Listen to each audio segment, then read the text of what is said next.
Family रेसिपीजमध्ये सर्वांचे खूप खूप मनापासून स्वागत। आवळे हे हिवाळ्यामध्येच उपलब्ध असतात, तेव्हा तुम्ही अशा पद्धतीचा मोरावळा बनवून वर्षभर साठवून ठेवू शकतात। आवळ्याची कँडी कशी बनवायची त्याचा सुद्धा व्हिडिओ अपलोड केला आहे, लिंक डिस्क्रिप्शन बॉक्समध्ये देते। साखर गुळाचा वापर न करता हा मोरावळा आज आपण बनवणार आहोत। आणि जे छोट्या आकाराचे मिनी आवळे असतात यालाच राय आवळा असं सुद्धा म्हणतात, ते आज आपण त्याचा मोरावळा बनवणार आहोत। त्यासाठी मी इथे आवळे घेतलेत, याचे वजनी प्रमाण 700 ग्रॅम इतके आहे। 700 ग्रॅम मिनी आवळा याला स्टार आवळा असं सुद्धा म्हणतात, त्याचा शेप हा थोडासा काहीसा स्टार आकाराचा असतो। हे बघा, मी तुम्हाला जवळून दाखवते। मी अशा पद्धतीचे हे मिनी आवळे असतात। आता हे आवळे मी इथे स्वच्छ धुवून घेतलेत। 2 ते 3 पाण्याने आवळे व्यवस्थित धुवून झाले की अशा पद्धतीची जाळी असलेली चाळण घ्यायची व त्यामध्ये आता हे आवळे टाकून घेतले। एका कढईमध्ये पाणी छान खळखळून गरम करून घेतले। पाण्याला उकळी आल्यानंतर त्यावर आता ही चाळण ठेवायची व त्यावर झाकण ठेवायचे आणि फक्त 5 मिनिटांसाठी फुल आचेवर हे आवळे आपल्याला इथे वाफवून घ्यायचेत। आवळ्याचा आकार छोटा असल्यामुळे 5 मिनिटात हे आवळे वाफवले जातात, त्यापेक्षा जास्त वाफवायची गरज नाही। आवळा खाल्ल्याने रोगप्रतिकारक शक्ती वाढते, पण आवळा हा फक्त हिवाळ्यामध्ये उपलब्ध असतो, तेव्हा तुम्ही असंच खाऊ शकता। पण इतर सीझनमध्ये आवळा उपलब्ध नसल्यामुळे तुम्ही अशा पद्धतीने हा मोरावळा बनवून ठेवू शकता। ज्यांना पित्ताचा त्रास होतो त्यांनी सकाळी उठल्या उठल्या मोरावळा खायचा, तो त्रास कमी होऊ शकतो। आता मी इथे गूळ साखर न वापरता अशा पद्धतीची जाड आकाराची ही खडी साखर असते ती आज आपण वापरणार आहोत। ही केमिकल विरहित साखर असते, त्यामुळे अशा पद्धतीने ही साखर इथे तुम्ही वापरू शकतात। यालाच मिश्री असं देखील म्हणतात। त्याचे खडे मी अशा पद्धतीने फोडून घेतले, बत्त्याच्या साहाय्याने अशा प्रकारे बारीक थोडे करून घेतले व त्याच्या आतमध्ये दोरा असतो तो सर्व इथे काढून घ्यायचा। बघा, अशा पद्धतीचे हे दोरे असलेली मिश्री आपल्याला इथे घ्यायची आणि ते दोरे यामधून मी काढून घेतले।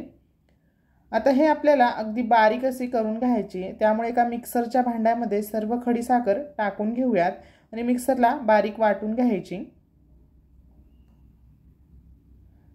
तुम्ही डायरेक्ट अशी सुद्धा आवळ्यामध्ये मिक्स करू शकता, पण ती वितळण्यासाठी थोडा जास्त वेळ लागेल, म्हणून एकदा मिक्सरला फिरवून घेतली म्हणजे साखर बारीक होईल।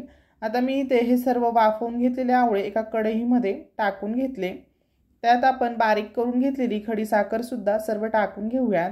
700 ग्रॅम आवळ्यासाठी मी इथे 500 ग्रॅम इतकी ही खडी साखर वापरली आहे। तर ही व्यवस्थित मिक्स करून घेऊयात। गॅसची फ्लेम फुलच ठेवायची, फुल आचेवर एकदा व्यवस्थित मिक्स करत राहायचे। 3 ते 4 मिनिटांनंतरच ही साखर वितळायला सुरुवात होईल। आवळ्याचे तसे खूप सारे फायदे आहेत, तसेच आपल्याला यापासून व्हिटॅमिन सी सुद्धा मिळते आणि आवळ्यामुळे स्मरणशक्ती सुद्धा चांगली राहते। तेव्हा तुम्ही लहान मुलांना अशा पद्धतीने हा मोरावळा बनवून रोज 2 ते 3 अशा प्रकारे हे छोटे आवळे खायला तुम्ही देऊ शकतात, त्यामुळे मुलांची स्मरणशक्ती वाढण्यासाठी सुद्धा मदत होते। हे बघा, आता हळूहळू इथे साखर वितळायला सुरुवात झाली आहे। गॅस मी इथे फुलच ठेवला आहे। साधारण 4 ते 5 मिनिटं इथे झालेली आहेत आणि साखर इथे वितळली गेली आहे। हे बघा, आता साखर वितळल्यानंतर गॅसची फ्लेम ही मीडियम करायची आणि मीडियम फ्लेमवर आता हे आवळे छान आपल्याला ह्या पाकामध्ये शिजवून घ्यायचे। त्यावर आता झाकण ठेवायचे आणि झाकण ठेवून मीडियम फ्लेमवर आवळे व्यवस्थित शिजवून घेऊयात।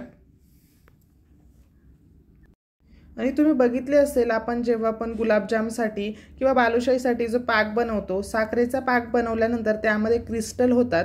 थोड्या वेळानंतर तो गार झाल्यावर साखरेचे असे कण दिसायला लागतात, त्यामुळे आपण तो पाक बनवला की त्यात 2 ते 3 थेंब लिंबाचे घालतो। पण इथे ह्या पाकाला क्रिस्टल तयार होणार नाहीत, कारण आवळ्यामध्येच भरपूर प्रमाणात जीवनसत्व क म्हणजेच व्हिटॅमिन सी असते, त्यामुळे ह्या पाकात आपले जरासुद्धा क्रिस्टल तयार होणार नाहीत। आता हे बघा, व्यवस्थित मी इथे मिक्स करून घेतले। पुन्हा आता झाकण ठेवून अजून 10 मिनिटं मी हे आवळे शिजवून घेणार आहे। गॅसची फ्लेम मीडियमच ठेवायची।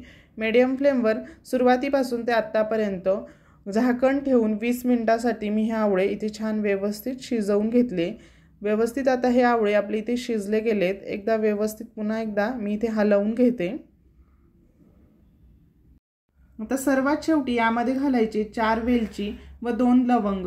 वेलची घातल्यामुळे त्या मोरावळ्याला चव छान येईल आणि लवंग घातल्यामुळे हा मोरावळा आपला जास्त दिवस टिकेल।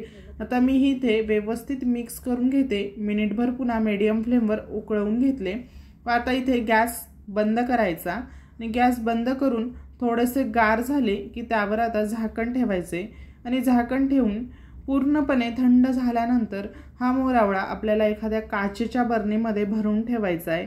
अशा प्रकारे हा मोरावळा बनवून तुम्ही वर्षभर साठवून ठेवू शकतात। हा राय आवळ्याचा मोरावळा तुम्हाला कसा वाटला हे कमेंट करून मला नक्की सांगा। तुम्ही अशाच पद्धतीचा मोरावळा आपले जे मोठ्या आकाराचे आवळे असतात त्याचा सुद्धा बनवू शकतात। हे बघा मस्तच असा हा मोरावळा इथे तयार झाला आहे। आता त्यावर झाकण ठेवून मी 1 दिवस असंच ठेवणार आहे, म्हणजे ते पाकामध्ये छान मुरला जाईल। 1 दिवसानंतर हे बघा तो आता पूर्णपणे थंड झाला आहे। झाकण काढून घेतले, बघू शकता रंगसुद्धा अप्रतिम आला आहे आणि चवीला तर भन्नाट झाला आहे। मस्तच लहान मुलंसुद्धा हा मोरावळा खूप आवडीने खातात, तेव्हा तुम्ही अशा प्रकारचा हा मोरावळा नक्की बनवून बघा। जर तुम्हाला हा व्हिडिओ आवडला असेल तर प्लीज व्हिडिओला जास्तीत जास्त लाईक करा, शेअर करा आणि अशा साध्या सोप्या रेसिपीज पाहण्यासाठी फॅमिली रेसिपीजला सबस्क्राईब करा। पुन्हा भेटूया अशाच एका मस्त आणि सोप्या रेसिपीमध्ये। तोपर्यंत धन्यवाद। हा मोरावळा शक्यतो काचेच्या बरणीमध्ये स्टोअर करून ठेवा, म्हणजे तो वर्षभर छान टिकतो।